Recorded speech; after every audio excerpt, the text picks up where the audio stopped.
열왕기상 17장 1절.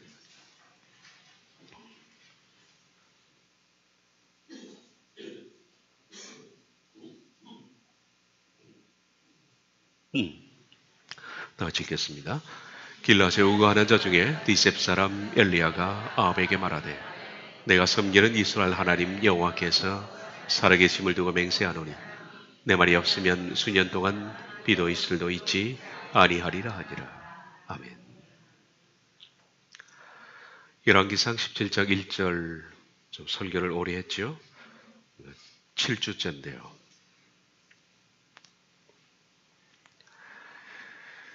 사실 17장 1절에 엘리야에 관한 모든 것들이 함축되어 있다라고 생각하면 됩니다. 참 중요한 말씀인데 몇 주 더 말씀을 나눌까 하다가 이번 주로 17장 1절을 떠나기로 하겠습니다.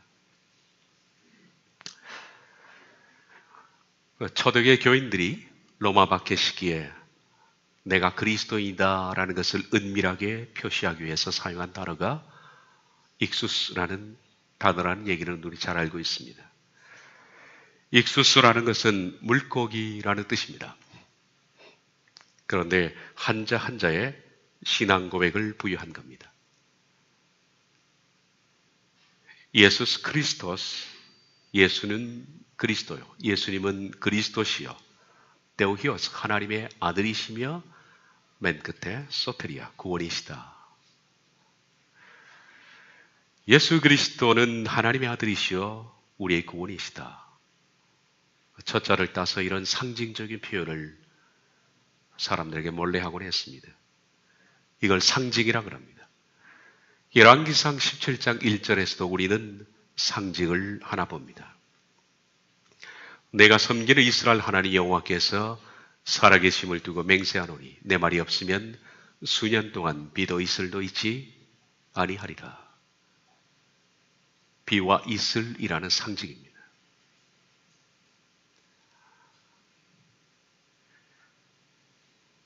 아버지 오므리에 이어서 오므리 왕가의 두 번째 왕이 된 사람이 아합입니다.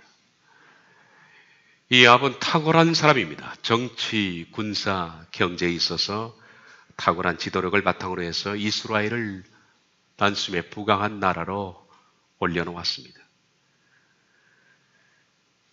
이런 뛰어난 왕 앞에 지금 한 촌놈이 서 있습니다. 처음 듣는 동네인 티셉이라는 동네에서 올라온 그 촌놈은 당대 최고의 왕에게 이렇게 말합니다. 나는 하나님께서 보내서 당신에게 메시지를 전하러 온 특사입니다.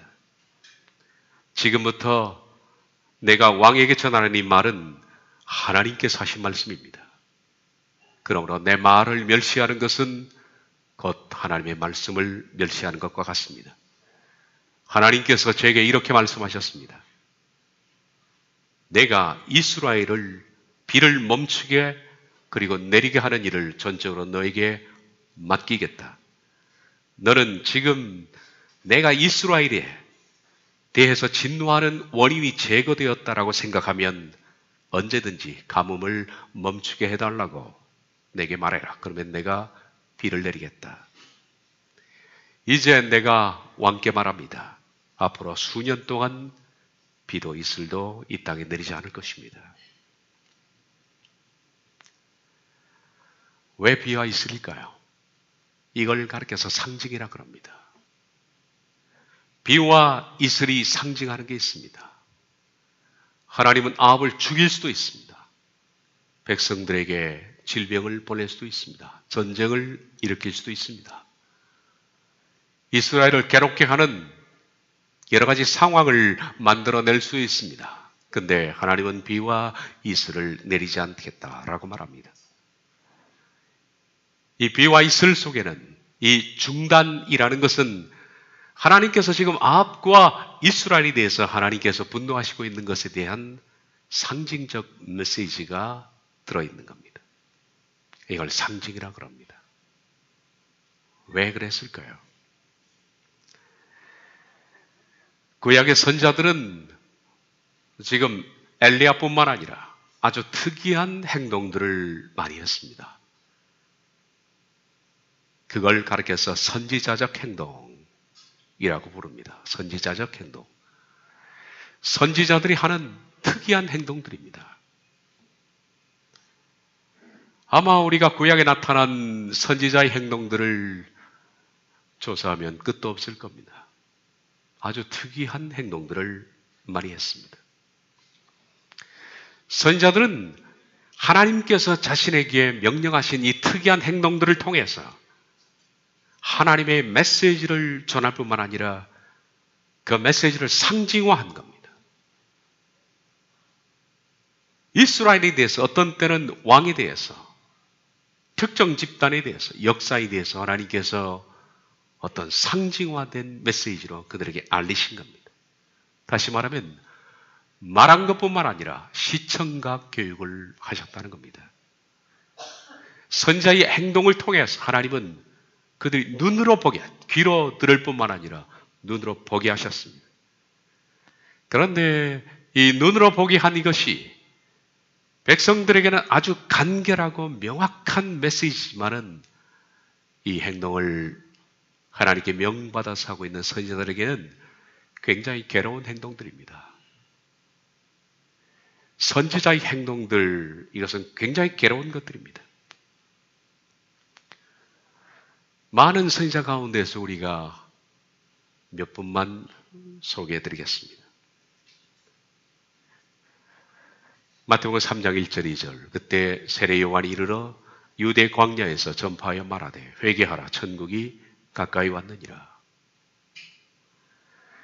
세례 요한은 그야말로 혜성처럼 등장했습니다. 구약의 말라기 이후로 약 400년의 시간이 지났습니다. 그런데 하나님께서는 400년 동안 이스라엘과 대화를 단절했습니다. 더 이상 선지자를 보내지도 않았습니다. 그 흔했던 선지자들이 완전히 400년 동안에 단절된 겁니다. 침묵의 시기라 그렇게 하죠. 하나님께서 침묵하신 겁니다. 400년의 침묵의 시간을 깨고 하나님이 비로소 400년 만에 보낸 선지자, 마지막 선지자인 세례 요한이 혜성처럼, 그야말로 혜성처럼 등장했습니다. 400년 만에 등장한 이 선지자에 대해서 이스라엘 백성들이 열광했던 것은 당연할 겁니다. 마가복음 1장을 보면 그들은 열광했다. 온 유대와 이스라엘 사람들이 다 세례 요한을 보기 위해서 광야로 모여들었다. 그렇게 말합니다. 그런데 이 세례 요한이 온 백성들의 주목을 받았던, 그리고 그가 설교했던 그 장소가 광야입니다. 그는 광야에서 설교했고 광야에서 먹고 살았습니다. 약대 털옷을 입고 메뚜기와 꿀을 먹고 산 겁니다. 왜 그는 광야에서 일을 했을까요? 하나님께서 세례 요한을 광야에서 사역하게 하셔서 이스라엘 백성들에게 어떤 상징적인 메시지를 세례 요한이 전파하는 그 메시지의 상징화된 것이 광야입니다. 그래서 그걸 들사람이라 그렇게 부릅니다. 광야의 사람이라고 부르는 겁니다. 하나님은 세례 요한을 광야에서 메시지를 전하게 하고 광야에서 살게 하셨는데 이 광야를 통해서 하나님 무엇을 말씀하려고 하셨을까요? 이 광야는 사막은 아닙니다. 사막이 되기 직전의 땅을 광야라 그렇게 부릅니다. 물론 사막도 광야라고 쓰이기도 합니다만 유대 광야는 거의 사막이 되기 직전의 상태를 말합니다. 에레모스라는 이것이 버려진 땅, 그런데 개간 가능한 마지막 땅, 이걸 만약에 방치해두면, 그리고 여기에다가 비가 좀 더 내리지 않으면 사막화 현상이 벌어지고, 지금 사막 현상이 벌어지고 있고 완전히 사막이 되기 직전, 그러나 가능성이 마지막으로 남아있는 땅, 그것이 에레모스, 광야라는 뜻입니다. 사막은 죽은 땅입니다. 거기는 아무리 물을 부어도 생명은 살 수가 없습니다. 사막이 되기 직전의 땅, 광야입니다. 세례 요한의 거주지, 그리고 설교의 무대, 광야입니다. 그는 이 광야를 통해서 당시 이스라엘 백성들의 영적인 상태를 지금 보여주는 거예요. 상징화해서 보여주는 겁니다. 광야를 통해서 상징화합니다. 이스라엘 너희들의 영적 상태는 사막이 되기 직전 곧 마지막 죽어가는 땅과 같아. 마지막으로 너희가 이 땅을 더 이상 개간하지 않는다면 이 땅은 사막이 될 것이다. 너희가 메시지를 받을 수 있는 마지막 기회다. 이 메시지를 받지 않는다면 너희는 완전히 버려짐 받을 것이다. 회개하라. 천국이 가까이 왔느니라. 이것이 바로 세례 요한이 상징하는 광야입니다. 이걸 선지자적 행동이라 그렇게 부릅니다. 이사야 선지자도 괴로운 선지자였습니다. 20장 3절을 보면 여호와께서 이르시되 나의 종 이사야가 3년 동안 벗은 몸과 벗은 발로 다니며 징조와 예표가 되었느니라.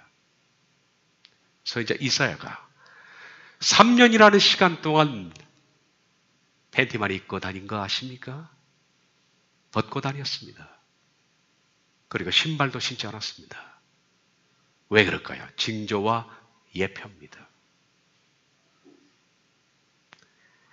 애굽과 바벨론 사이에 얽힌 미묘한 정치 사이에서 보호하는 이스라엘 백성들에 대해서 하나님께서 이사야를 통해서 상징적 메시지를 주기 위해서 그를 벗게 하셨고 그리고 맨발로 다니게 하셨습니다.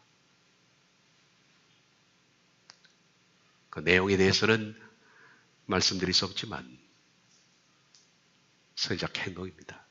우리가 잘 아는 선지자적 행동 가운데 괴로운 사람이 호세아입니다. 여호와께서 호세아에게 이르시되 너는 가서 음란한 여자를 맞이하여 음란한 창녀입니다. 너는 창녀를 아내로 맞아라. 그리고 그 애미를 꼭 닮은 창녀 같은 자식을 낳아라. 선지자가 창녀를 아내로 취합니다. 그리고 그 창녀에게서 그 애미를 꼭 닮은 음란한 자식을 낳게 됩니다. 셋을 낳게 되죠. 그의 가정사를 통해서 하나님께서 상징하는 바는 바로 이스라엘 백성들이 창녀와 같다는 것을 가정을 통해서 상징화하는 겁니다. 그 스토리가 호세아서입니다. 호세아서는 그 얘기를 시작합니다. 호세아 선지자는 이 선지자에 비하면 약과입니다. 선지자적 행동 가운데 가장 괴로운 선지자가 있는데 그는 에스겔입니다. 에스겔은 간단히 말씀드리기에는 너무나 복잡한 그리고 많은 얘기가 있기 때문에 제가 다음 기회가 되면 선지자의 행동들이라는 테마로 말씀을 드리겠습니다만 선지자 에스겔은 가장 괴로운 선지자였습니다. 그가 상징하는 것이 너무 힘든 거예요.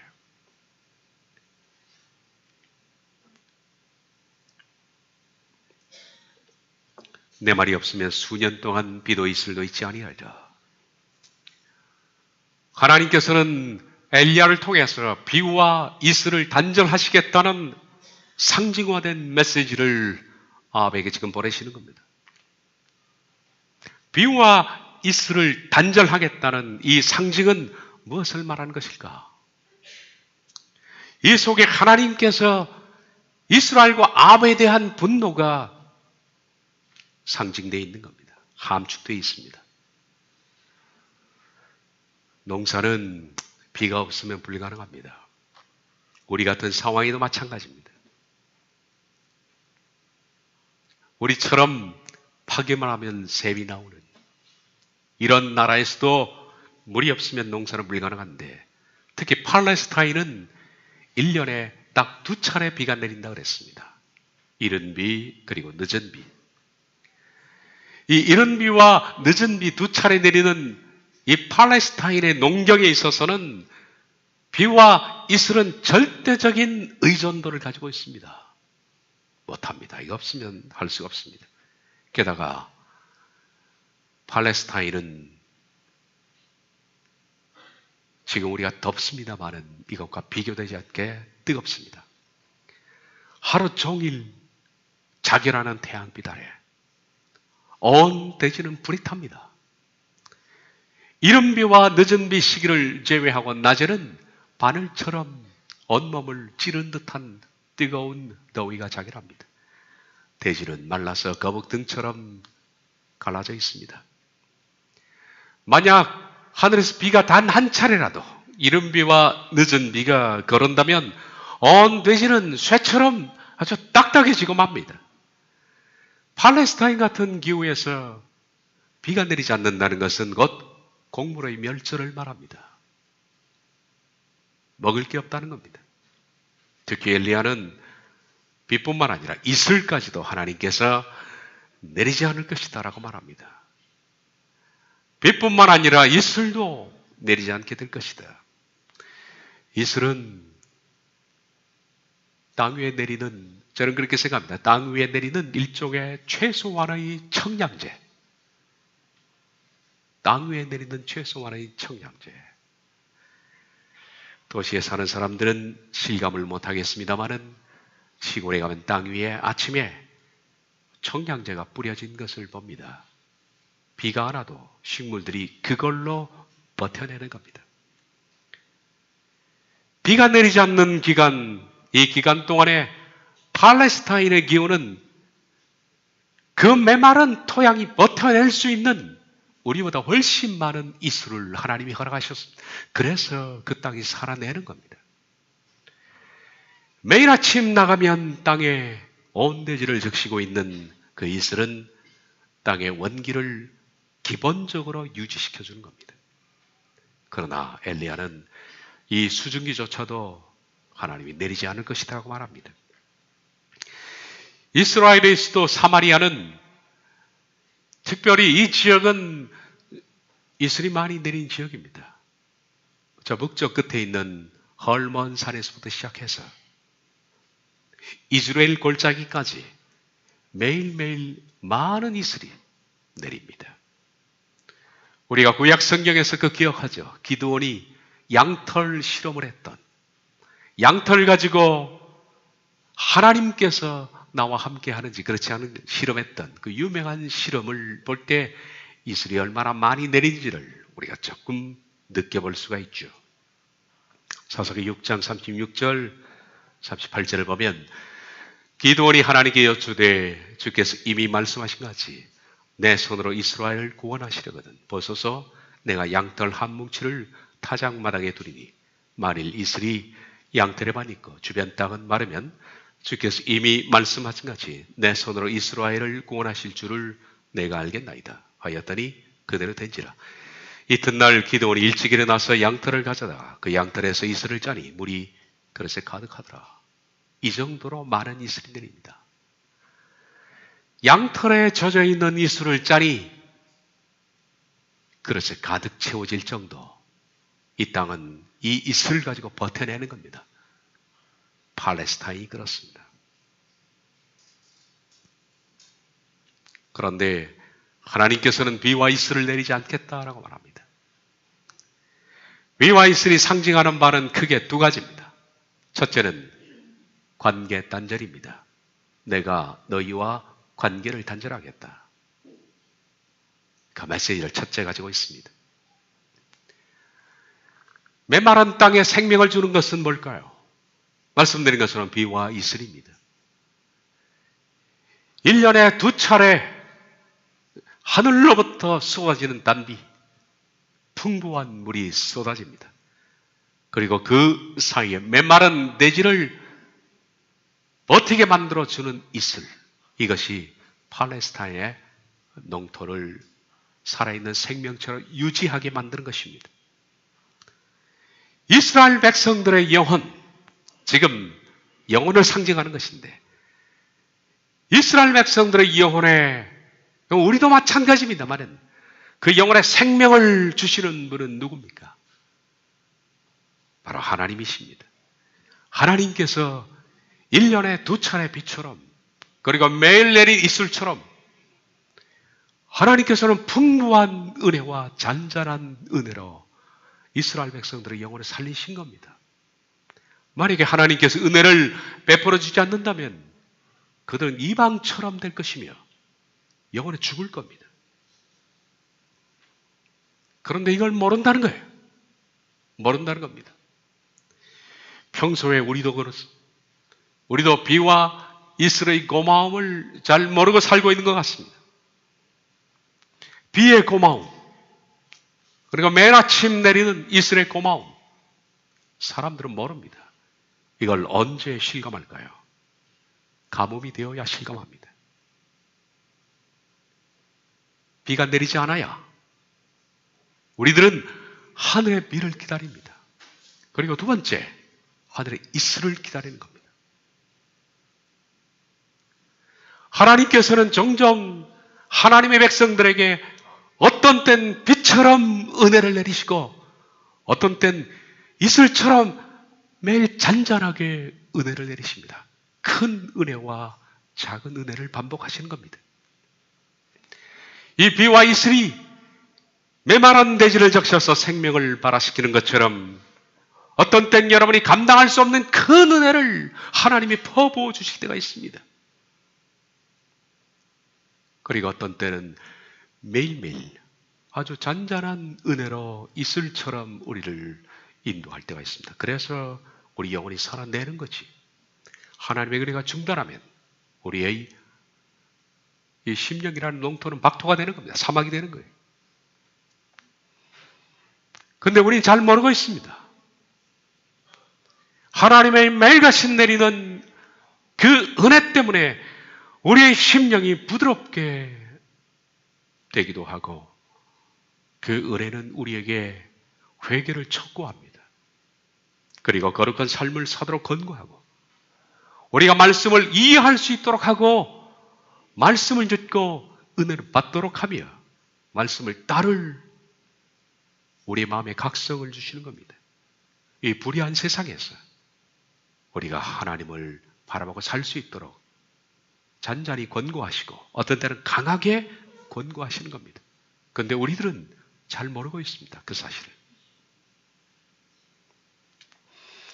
여러분들이 지금 오늘까지 하나님의 은혜 가운데 그래도 하나님을 바라고 살고 있는 이 모든 것들은 위에서 내리는 비와 같은 그리고 이슬과 같은 은혜 때문임을 모릅니다. 그래서 딴짓을 하게 되는 거죠. 그것이 계속될 때 하나님께서는 단절시키는 겁니다. 이 모든 것들은 오늘날 성령님께서 바로 우리를 돕는 일들 중에 하나입니다. 요한복음 16장 7절, 8절, 13절을 보면 예수님께서 말씀하셨습니다. 내가 너희에게 실상을 말하노니 내가 떠나가는 것이 너희에게 유익이라.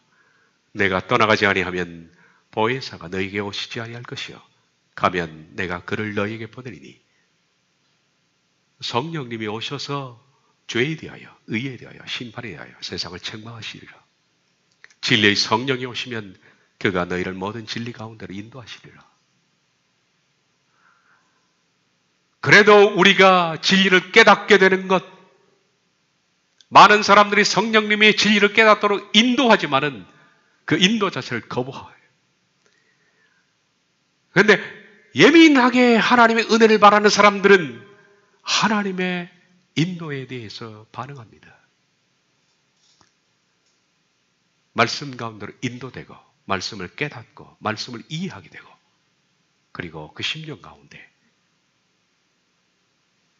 하나님을 향하여 삶을 살도록 권고하시는 그 은혜 때문에 우리가 오늘 힘을 내어서 가는 겁니다. 로마서 16장 17절을 보면 성령이 친히 우리의 영과 더불어 성령님이 여러분의 영혼에 말씀하고 있다는 겁니다. 듣습니까? 못 듣습니다. 어떻게 해요? 성령님은 그러나 여러분의 영에 말씀하고 있습니다. 무엇을? 자녀가 되어 가고 있다는 것을, 지격은 자녀가 되어 가고 있는 중이다. 옆에서 권고하시는 거예요. 힘을 내라. 네가 자녀가 되어 가고 있는 중이다. 그것을 증언하십니다. 그리고 우리로 하여금 불의하고 어렵고 힘든 상황이었어요. 너는 장차 이 세상이 아니라 하나님의 나라의 상속자가 될 것이다. 그리스도와 함께 유업을 나누게 될 것이다. 그러니 어려움을 이겨내라. 그렇게 우리에게 말씀하는데 우린 금석을 못 듣습니다. 어떻게 할까요? 하나님은 여러분의 영혼에 지금 격려하고 계시는 겁니다. 그래서 우리에게 지쳤다가도 이유를 알지 못하는 새 힘을 얻기도 하고, 지쳐 쓰러져 있다가 말씀을 가운데 다시 새 힘을 내는 것도 보이지 않는 그분의 도우심 때문에 그런 겁니다. 성령님은 강권하지 않습니다. 억지로 이렇게 만들지 않습니다. 성령님은 여러분의 마음속에 설득하십니다. 그리고 말씀하십니다. 그걸 가르쳐서 로마서에서 제가 이것을 신앙 양심이라 그렇게 불렀습니다. 양심은 두 가지가 있습니다. 첫째는 본능적 양심이 있습니다. 그런 모든 사람이 갖는 겁니다. 그러나 우리가 하나님을 나의 구주로 영접한 이후에 우리 속에 또 다른 양심이 있는데 그것을 신앙 양심이라 부릅니다.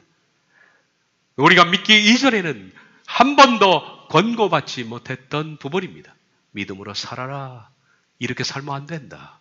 말씀을 깨달아야겠다. 기도해야 되겠다. 은혜가 없으면 나는 못 산다. 천국을 말해야겠다. 바로 걸어야겠다. 이런 양심의 가책들이 오는 것이 신앙 양심인데, 이 신앙 양심이 성령님의 여러분에게 하시는 말씀들입니다. 충분히 공급하고 있습니다. 충분히. 성령님은 여러분의 영에 지금도 충분히 설득하시고 말씀하십니다. 이스라엘 그때나 지금이나 비유와 이스라엘 은혜는 계속됩니다. 그런데 하나님께서는 그걸 중단하겠다 그렇게 말합니다. 중단하겠다. 하나님께서 이스라엘 백성들에게 비유와 이스라엘 단절을 선언했습니다. 다시 말하면 앞으로 어떤 은혜도 어떤 하나님의 잔잔하거나 크나 은혜도 내리지 않겠다는 선언입니다. 그럼 어떻게 될까요? 하나님의 은혜가 비와 이슬처럼 우리에게 내리지 않으면 우리가 어떻게 될까요? 여러분은 영혼 속에 먼저 신앙 양심이 둔해지기 시작합니다. 하나님을 향해서 가졌던 열심들이 사라지고 구원의 즐거움이 사라지고 섬김의 기쁨이 사라집니다. 예배의 중함도 사라지고 점점점 내가 왜 이러지? 나도 모르는 사이에 예전 자연으로 돌아갑니다. 왜 그럴까요? 은혜의 중단입니다. 하나님께서 여러분에게 단 한 달만이라도 은혜를 중단하면 이렇게 우리 영혼이 박토가 됩니다. 다윗이 그래서 범죄한 이후에 하나님이여 내 속에 정한 마음을 창조하시고 나로 하여금 하나님을 섬길 수 있는 기쁨을 허락해달라고 발버둥을 친 것이, 범죄 이후에 다윗에게는 섬김의 기쁨이 사라지고 구원의 즐거움도 사라진 겁니다. 그냥 먹고 사는 자연인이 되어버린 겁니다. 그리스도인에게 가장 비참한 것이 뭐냐 하면 하나님을 향한 열정이 사라지는 거예요. 구원의 즐거움이 사라지는 겁니다. 섬김의 기쁨이 사라지는 거예요. 말씀을 들어도 말씀이 내게 도전이 되지 않습니다. 이슬조차도 거두어가신 거예요. 비참한 겁니다. 하나님께서 은혜를 베푸시나 지속적으로 은혜를 받을 만한 자격이 되지 않으면, 특히 교만과 강팍함으로 자기가 짓는 범죄를 계속 반복하고 있다면 하나님께서는 어느 날 하늘로부터 비와 이슬을 차단합니다. 은혜가 차단되면 여러분 제 속에 뭐가 벌어지냐? 영적 사고가 소실됩니다. 더 이상 영적으로 생각하지 않습니다. 그게 큰 죄악입니다. 성령님이 여러분과 단절했다는 겁니다.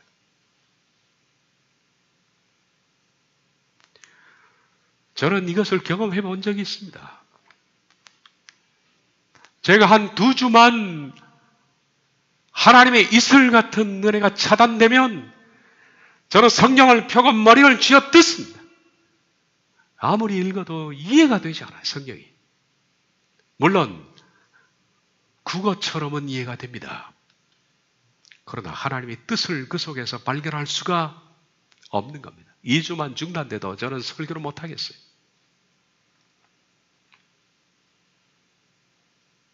못합니다. 깨달아지는 것도 없고 한 달 정도 중단된 적이 있었는데 그때는 제가 설교하는 것이 아니라 그냥 강의를 하고 있더라고요. 아주 미쳐버릴 것 같아요. 제가 말씀드렸죠.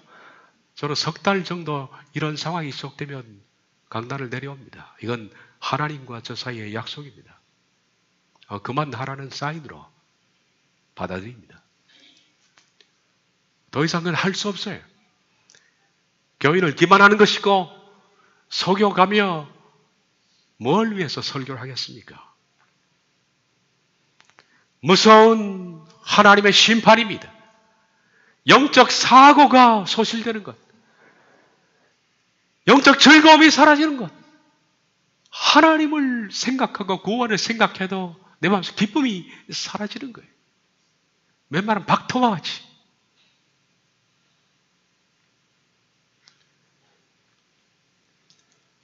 항상 기뻐하라. 쉬지 말고 기도하라. 범사에 감사하라. 이는 그리스도 예수 안에서 너희를 향하신 하나님의 뜻이니라. 그런데 이런 뜻들을 계속 거부할 때 성령의 불을 끄는 겁니다. 성령을 소멸하지 말고, 소멸하다라는 이 뜻이 불을 끄다.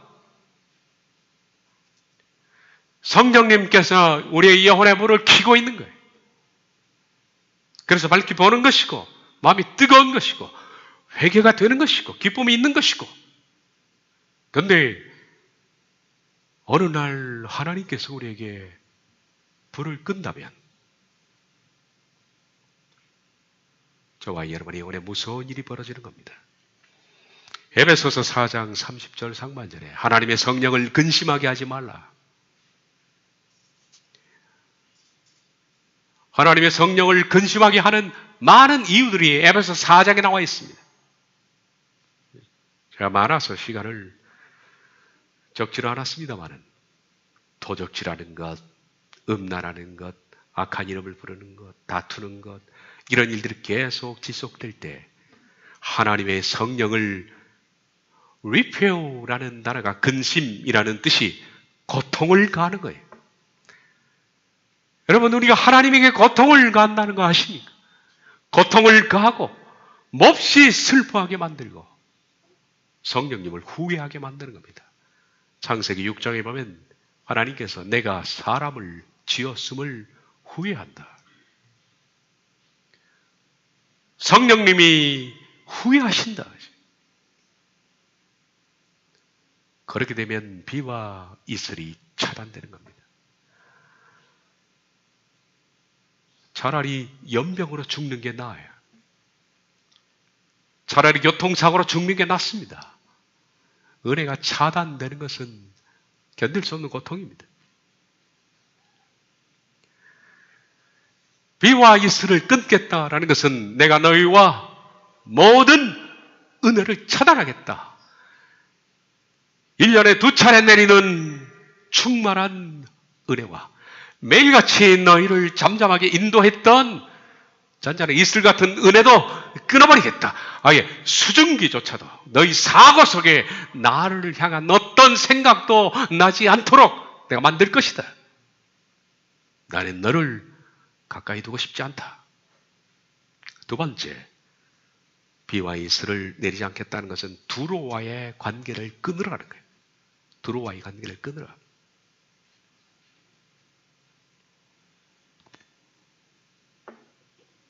아합은 경제적으로 부강했습니다.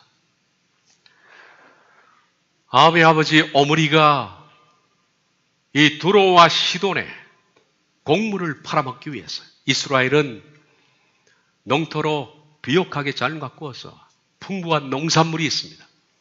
두로와 시돈은 이게 별로 없습니다. 그걸 팔아먹으면 막대한 부를 챙길 수 있지 않습니까? 그래서 아버지 오므리가 아들 아합을 두로의 왕의 딸인 이세벨과 정략 결혼을 시킨 겁니다.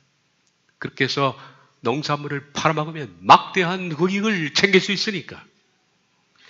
그 결과 오므리는 이세벨이라는 두로의 왕의 딸을 며느리로 삼아서 두로와 시돈의 농산물을 판매해서 막대한 부를 얻었고, 이 부 가지고 정치도 군사도 모든 것들을 반열에 올려놓은 아합이 이세벨과 결혼하게 된 바로 이유가 이겁니다. 이렇게 해서 아합의 시기에는 풍부한 물질이 넘쳤습니다. 다시 말해서 이세벨의 고향이었던 두로는 이스라엘에게 돈줄인 겁니다. 돈줄. 그리고 이 돈줄은 이스라엘의 농사에 있는 거예요.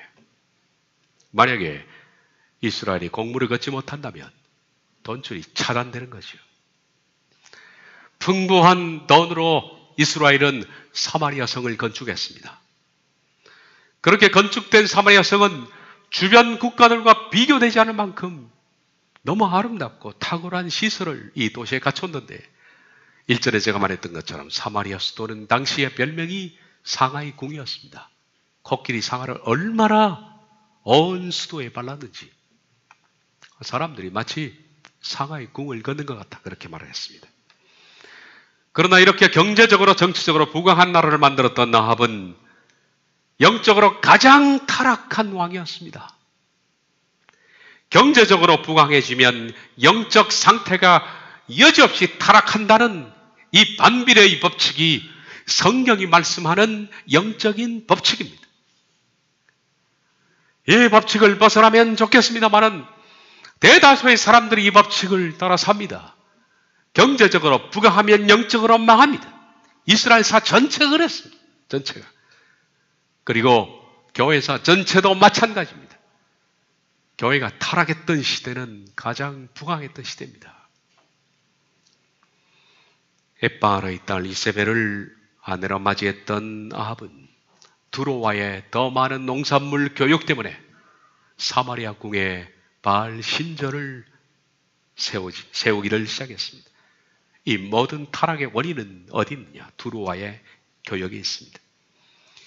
비도 이슬도 내리지 않는다면 이스라엘은 더 이상 두로와 교역할 수가 없겠고 막대한 부를 누릴 수가 없게 됩니다. 하나님은 비와 이슬을 단절해서 다시 말해서 두로와의 관계를 끊으라는 겁니다. 너희의 돈줄과 관계를 끊으라.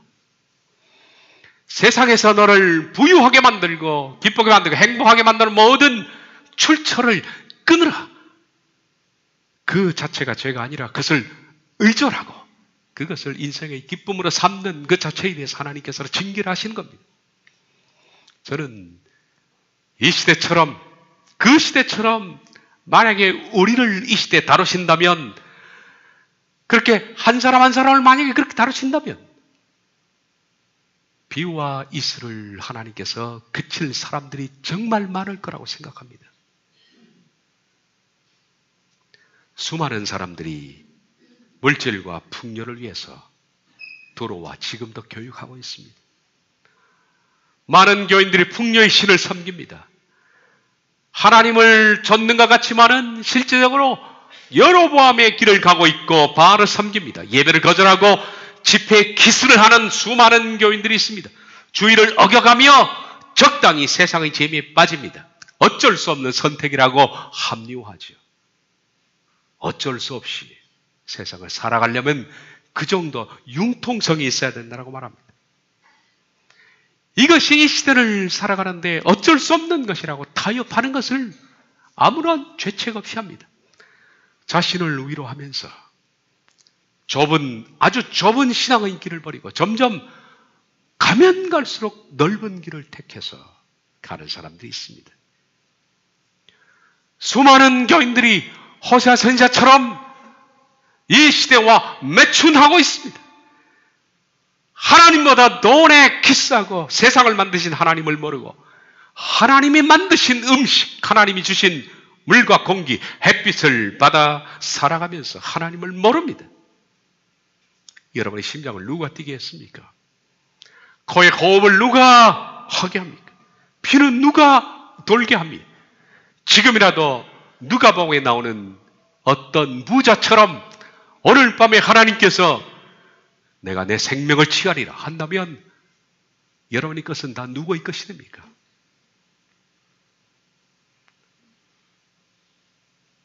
지속적으로 뛰고 있는 그 심장에 하나님께서 스탑을 선언한다면 우린 한순간에 죽음이 되는 겁니다. 자녀와 가정은 누가 주었습니까? 그런데 이 시대에 너무 많은 교인들이 매춘 행위를 하고 있습니다. 비와 이슬을 그칠 만한 교인들이 너무 많은 겁니다. 여러분의 영혼을 한번 진단해 보십시오. 내 영혼에 하나님의 비와 이슬이 내리고 있는가? 만약에 내 영혼 속에 1년에 2차례 정도 아니면 몇 차례 비와 같은 은혜가 있고 매일같이 이슬과 같은 은혜가 있다면 하나님은 지금 여러분과 관계하고 있습니다. 사랑하고 있다는 것이고 아직도 하나님께서는 여러분에게 가능성을 주고 있다는 겁니다. 영혼에 내리는 비와 이슬은 하나님의 선물입니다. 그러나 우리의 죄를 반복적으로 짓고 회개하지 않는다면 하나님은 이 자체를 중단하십니다. 간혹 살다가 어느 날 집에 홀로 있거나 말씀을 듣거나 묵상 가운데 있을 때 내게 감당할 수 없는 은혜가 위에서 내리는 비처럼 내릴 때가 있을 겁니다. 내 영혼을 흔들어 놓는 하나님의 은혜, 마치 폭우처럼 위로부터 내리는 하나님의 은혜 감동이 나를 주체하지 못하게 만들고 그래서 갑자기 말씀이 깨달아지고 설교를 듣다가 너무 감사해서 하나님의 은혜 때문에 눈물을 주체할 수 없는 말씀을 듣다가 엎드려서 하나님 제가 어찌하면 좋겠습니까? 라고 통탄하며 울 때가 1년에 몇 번 있습니까? 그것이 빕니다. 빕니다. 만약에 1년에 이런 경험이 한 차례도 없다면 여러분은 심각한 가뭄에 지금 처해 있다는 겁니다. 여러분의 영혼에 이슬은 내립니까? 매일같이 내리는 이슬 말입니다. 매일 아침 나가보면 일정하게 대지를 적시고 있는 이슬, 그래서 식물들이 그걸로 버텨내고 있는 많지는 않지만 잔잔한 이슬과 같은 감동. 아침에 내가 눈을 뜨면 내 속에 하나님의 은혜가 감동처럼 밀려들어오고 오늘 하루를 선물로 주신 하나님께 너무 감사해서 내 마음속에 잔잔한 기쁨이 흘러넘치는, 비록 살다 보면 하루 일과에 지칠 때가 있고 힘들 때가 있고 억울하고 황당한 일을 당할 때가 있지만은 그래도 잔잔한 그 은혜 때문에 이 모든 것들을 버텨내고 이겨낼 수 있는 그 은혜, 이것이 이슬과 같은 은혜입니다. 우린 비와 이슬을 회복해야 합니다. 이것이 없다면 박토입니다.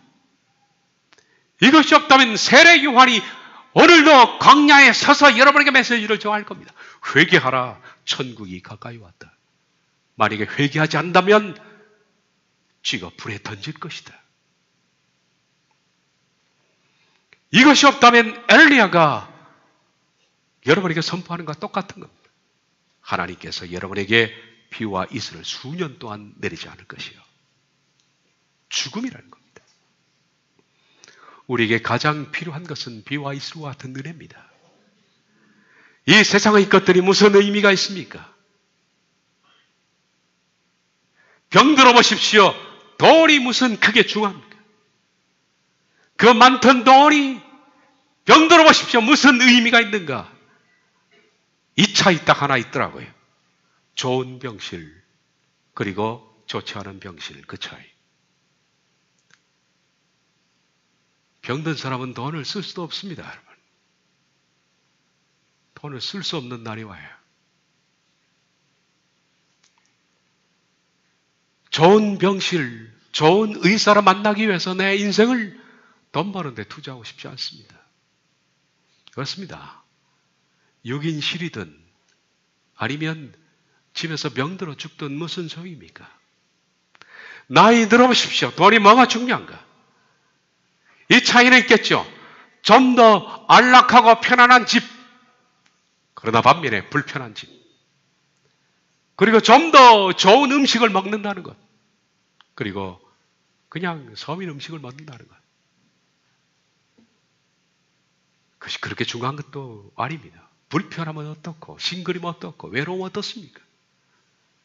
단칸방이면 어떻고, 중요한 것은 내 영혼이 어떻게 되느냐 하는 결말입니다. 내 영혼이 그분의 나라에 들어갈 준비가 됐는가? 과연 이 세상을 마칠 때 하나님께 심판대 앞에서 내가 너를 안다라고 말씀하실까? 네 삶을 인정하실까? 그게 가장 중요한 겁니다. 그래서 하나님의 백성들은 뭘로 사느냐? 비와 이슬로 사는 거예요. 비와 이슬이 끊어지면 그건 사망입니다. 살아도 사는 것이 아닙니다. 아무 의미가 없고 재미가 없는 겁니다. 하나님이 저와 여러분에게 우리 교회에 비와 같은 이슬과 같은 그런 은혜를 차단하지 않기를 바랍니다. 너희가 더욱 힘써 너희 믿음의 덕을, 덕의 지식을, 지식의 절제를, 절제 인내를, 인내 경건을, 경건의 형제 우애를, 형제 우애의 사랑을 도와라. 이런 것이 너희에게서 흡족한즉 너희로 우리 주 예수 그리스도를 알기에 게으르지 않고 열매 없는 자가 되지 않게 하려니와 이런 것이 없는 자는 맹인이라 멀리 보지 못하고 그의 옛죄가 깨끗하게 된 것을 잊었느니라. 그러므로 형제들아 더욱 힘써 너희 부르심과 택하심을 굳게 하라. 너희가 이것을 행한즉 언제든지 실족하지 아니하리라. 이같이 하면 우리 주 곧 구주 예수 그리스도의 영원한 나라에 들어감을 넉넉히 너희에게 주시리라. 비와 이슬을 충분히 받아 사랑하는 사람, 하나님의 영원한 나라에 들어감을 넉넉히 주실 것입니다. 기도하겠습니다.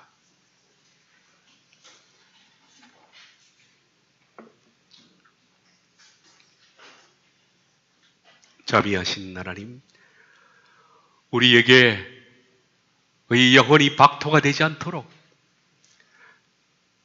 가시와 엉컹기가 나지 않도록 우리에게 비와 이슬을 매일같이 내려주십시오. 그래서 우리가 하나님 말씀을 깨닫고 그 말씀을 따라가는 것을 기쁨으로 여기고 내 속에 하나님 때문에 행복하고 천국 때문에 우리 삶이 기뻐지는 비와 같은 은혜요, 이슬과 같은 은혜가 결코 중단되지 않기를 간절히 원합니다. 주 예수님의 이름으로 기도하옵나이다. 아멘.